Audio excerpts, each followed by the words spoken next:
Aujourd'hui, on rencontre Dr Drolet, chiropraticien, qui nous donne quelques conseils pour bien choisir son matelas. Dr Drolet, lorsqu'on veut acheter un nouveau matelas, on sait que le confort, bien sûr, est très important, mais est-ce qu'il y a d'autres critères qu'on devrait considérer? Bien, effectivement, le confort est important puisqu'on passe là, un tiers de notre vie à dormir. Surtout au point de vue morphologique. Si vous êtes une personne beaucoup plus petite, linéaire, mince en tant que telle, moi, je recommande toujours un matelas de type mousse-mémoire.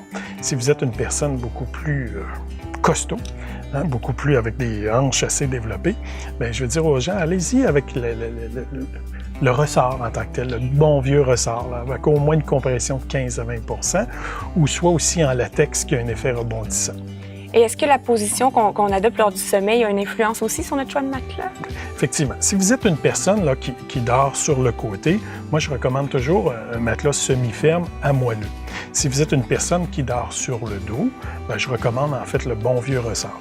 Alors, l'important, je suppose, c'est de le magasiner et de tester avec notre position de sommeil, voir si on est confortable. Effectivement. Si vous êtes confortable, moi, je dis aux gens, le mousse-mémoire, c'est un plastique en tant que tel, c'est une polyuréthane, puis malheureusement, la polyuréthane a une petite tendance à s'affaisser au cours du temps.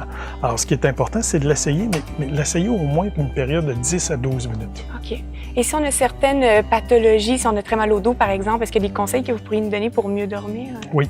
Si vous souffrez, exemple, on vous a fait un diagnostic, vous avez un problème discal, c'est sûr que la position sur le ventre peut alléger, aussi étrange que ça puisse paraître, ça peut alléger votre douleur là, dans le bas du dos. Si vous souffrez d'une douleur vive dans le bas du dos suite à une entorse lombaire, ce qu'on appelle un lombago, il ne faut pas dormir sur le ventre. Donc, couchez-vous sur le dos, orientez-vous du bas du dos et aussi au niveau des jambes pour bien répartir de façon uniforme vos points d'appui.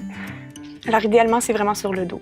Idéalement, c'est sur le dos ou sur le côté. Sur le côté, comme je dis, avec un orient entre les jambes. OK, parfait. Puis si, malgré ça, à chaque matin, on se réveille puis on a mal au dos, on a des courbatures, est-ce que nécessairement, c'est le matelas qui est problématique? Pas nécessairement. Le disque intervertébral, c'est une structure très spongieuse. On peut voir ici, d'une façon franche et précise, là, que le disque s'interpose, qui est un puissant ligament.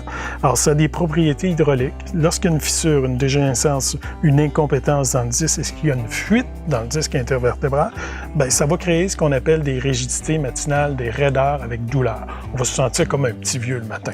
Alors, de là l'importance de consulter, puisqu'il faut établir prime abord un bon diagnostic.